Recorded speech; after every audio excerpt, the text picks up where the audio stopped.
So if you've seen the recent second part of my announcement video, you'll likely remember that I would be keeping you all updated regarding the development of my game Sword Wars Reforged, which, by the way, if you haven't seen the second or first part of the announcement videos, do go make sure to check them out on the channel, or click the icon on the screen. Anyway, what's new? Well, I've been working on NPCs. That may not be as interesting as I'm probably making it sound, so let me explain that a bit more. It's been on my list of stuff for this game to do at some point, and I wanted the lobby area to be a bit less lifeless, feel a bit more immersive in the game's world, so I wanted to make something like this. This idea I had takes heavy inspiration from the Splatoon franchise's plaza NPCs. They not only walk around and auto-buy in the plaza, but you can also walk up to them and look at their information, which I wanted to recreate in Sword Wars. Maybe this isn't really inspiration, but more so copying, I guess. Well, with that covered and out of the way, let's get to the process.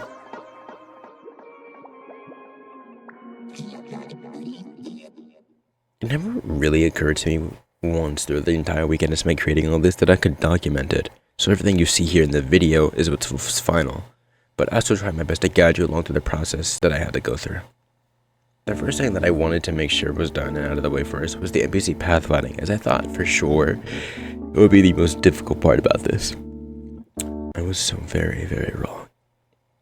Anyway, you've likely heard about the term pathfinding before in relation to NPCs, and probably have an idea of what it does, but for those of you who don't, let me explain it simply real quick. In relation to Roblox Studio, pathfinding simply refers to instances like NPC characters or other potential in-game elements that navigate around the world in an intelligent manner in order to reach a destination, whether it be randomized or preset.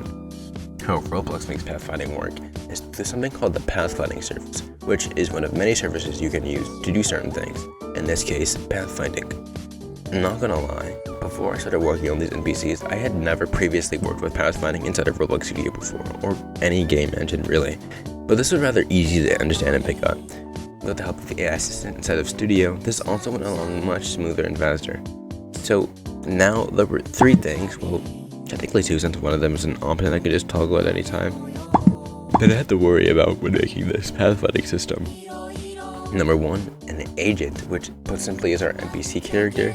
2, the navigation mesh, which when toggled allows you to see the path of an NPC.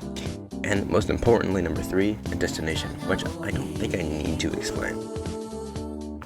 Let's start with getting our NPC's destination, as the other 2 aren't the biggest things to worry about. I wanted the NPCs to walk around constantly, but not have any specified set places to walk to at all times. So the idea was to make them to walk around randomly. So we simply got that set up by getting the NPC's current position, and then picking a random set of coordinates for them to walk to within a set radius. From there, I then made a rig cast onto the ground from above, and then made sure that whatever was about the rig cast was a collidable object so they could actually walk to it. After all of that is done, we take all of that and get our destination, which I called final pause as a variable. You're probably wondering what this yellow function right here is, yeah? Basically, that is just something I put in place to ensure that the NPCs never walk too close to any barrier objects in the workspace. They aren't allowed within 5 sets of them. Everything after this was just touch-ups and safeguards to ensure that the pathfinding still worked as normally as it possibly could, and also making sure it was more dynamic and realistic. I implemented some things that made sure that the NPCs would never decide to just drop off high ledges like lunatics to get where they wanted to go, unless there was absolutely no other way to get to that spot. I also noticed that when they had to jump off high ledges, they would just sometimes get stuck in their pathfinding, so I had to make sure that if they got stuck, they would reevaluate their path. Easy peasy. Oh, one more thing. I made sure that if the NPC was having their info viewed by a player, they would stop pathfinding and just kind of stare at you until you were done telepathically reading all of their personal information.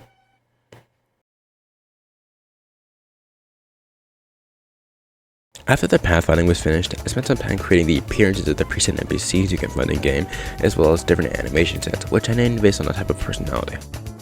After that, it was time to move on to NPC data, which would be the information you could view. I created a billboard GUI setup that would house the following information: their name, display name of the NPC, the total deaths and kills of the NPC, their level, total playtime, and their currently equipped sword, which would subsequently display the type and cost of the sword. I then set up values and crammed them into a folder inside the NPC character that I named NPC data. I initially wanted to make viewing the NPC's info have the NPC face your camera as it zoomed into them at about eye level and displaying the info on the side of the screen. but I also would have had to make sure that there were no obstructions viewing the NPC, so I would have had to make anything in the way translucent or invisible while you looked at the NPC's info. That was something I could have done, but then I got lazy and found the idea of the billboard GUI appearing over their head to be a bit more interesting instead, so I did that. Last minute, I also kind of cut out the NPC's headshot profile next to their name from appearing, as it kind of didn't make sense for that to appear, considering that they're, standing right in front of you. Anyway, the NPC data was cool, and it has preset values for the backup NPCs, but I needed to make sure that this worked for actual players, since that was the main idea. So let's come back to the NPC data later and move on to... This is by far the most difficult and annoying part of creating this. It made me genuinely want to bash my head into the fucking wall. Okay, let's get into this. First things first, I need to create values that were similar to the values we were going to use for the NPC data. Those of which being the player ID, which we would use to get the avatar appearance, name, and display name for our NPC, their deaths and kills, their current playtime, which simply is a number value converted to a format that displays playtime days, hours, and minutes, and their currently equipped weapon, which we can simply find all the data for based on the name of the weapon, and a bunch of values related to the player's level. The one needed for the NPC viewing value is this one here though. All those were set up easily, but let's quickly go through how I set up the leveling system. The level value is just the plain number you see representing your current level. XP value is your current amount of XP you have. XP to next level is the required amount of XP you need to have to advance to the next level. When your XP value increases, it is checked against this value to make sure that your XP value is at or above this value, and when it is, the XP value is reset and you level up. XP multiplier is a number that controls how much the XP in this level and the XP per values increase when you level up, which in this case is 2. XP per is simply the amount of XP added to your current XP value when you gain XP for any reason. That's a lot of XP. Now let's get into the things that make me want to die, but let's also get through it quickly. I then wanted to make sure that you actually gain XP to actions, like just killing other players. So it made it increase when you killed or realized something. But because of how many NPCs were constantly walking around, the server wasn't exactly running at its peak speed like before. So sometimes you just wouldn't get a kill added to your total or gain XP, which was frustrating. So double make sure that you got what you were supposed to from killing. Regular 7 kills were easy, but the realized system had a common tendency to sometimes fall short when it was supposed to end, and because of stupid fucking errors I could have easily fixed ages ago. But then they so that you never get your damn XP or kills updated, and it made me want to literally finish it myself. Because I wrote the code like this at that some point, which does the exact same thing as this, it kept setting XP values back to some fixed number for some reason that was assuming the server made sure you got your XP in the first place. I had to change it back, but the only reason I changed it in the first place is because of this, and I kept getting errors about indexing a fucking value with nil.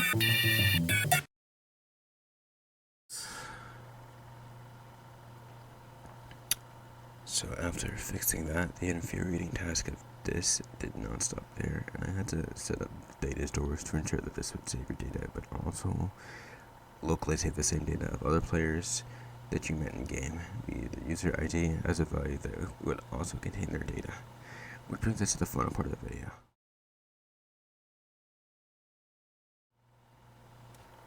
I initially planned for NPCs to be locally appearing inside of the lobby. There would be the same amount of NPCs on the server in the same places, but locally they would have different appearances and data for each player's client. However, I was unaware of the fact that it was not possible to use the function get humanoid description from user ID on the client or in local scripts. So I had to change things up. NPCs would appear on the server as normal, but instead of locally pulling all the save stats of other players and applying them to NPCs locally, I would have the game randomly pick out 15 user IDs across each player, so what resulted was you not only seeing people you came across while playing, but would also see the players that other people came across as well, which wasn't an issue to me. That entire process made me also have to convert the script that handle applying the appearances and data of the NPCs to the server, which unfortunately was just as mentally taxing as everything else that came before. I made a few last minute changes in addition to ensure that everything worked normally without issues, such as adding a 10-minute refresh timer to the NPCs so they would reappear differently about the end of every in-game round. I also made it so that when the NPCs refresh, they don't disappear while you're potentially viewing their info so that you don't get stuck. But yeah, that's how we got here. All of this in a weekend's time span. Definitely worth it, and I'm glad I can keep moving along with other stuff now. I enjoyed making this type of video as it's the first time I'm doing something like this. And if you enjoyed it as well, make sure to, of course, like and share the video. And if you're interested in any future stuff related to Sword Wars, subscribe as well. One more reminder to check out the announcement videos if you haven't already. Make sure to check out the socials and other stuff below. Thanks for watching. I'll see you guys next time.